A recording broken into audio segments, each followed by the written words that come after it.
আসসালামু আলাইকুম। এই গাড়িটার কাজ করতেছি। এই গাড়িটা হচ্ছে টাটা এক্সিও, যেটা ইঞ্জিন ওপেনিং করছে। এই যে ইঞ্জিন গিয়ার, এটা হচ্ছে অয়েল লিকেজের কাজ।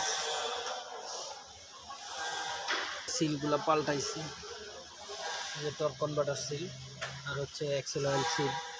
এই যে পুরান সিলগুলো, এগুলো হচ্ছে এক্সেল অয়েল সিল আর এটা হচ্ছে টর্ক কনভার্টার সিল। এটা হচ্ছে ম্যানুয়াল সিল। মূলত ম্যানুয়াল সিল দিয়ে এটা লিক করতো, প্রচুর পরিমাণে অয়েল ঘামাইতো। এই অয়েল সিলগুলো চেঞ্জ করতেছি।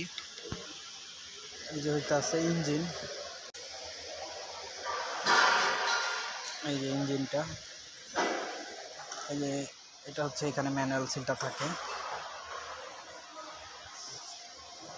তো এটার হচ্ছে আরেকটা প্রবলেম ছিল, এটার প্রবলেমটা ছিল অয়েলে অনেক গাদ হয়ে গেছে, এই কারণে এটার অয়েল চেম্বারটা খুলছি। এই যে দেখেন অনেক গাদ, এগুলো পরিষ্কার করে দিতে আছে।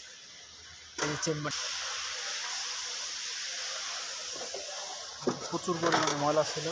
এই যে দেখেন এখনো ওয়াশ চলতেছে, এখনো ময়লা আছে।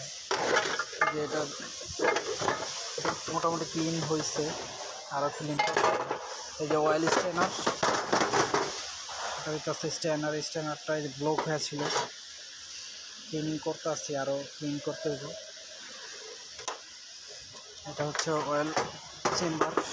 এই কাজগুলো করতেছি। সবাই দোয়া করবেন আমার জন্য। ভালো থাকবেন। আসসালামু আলাইকুম।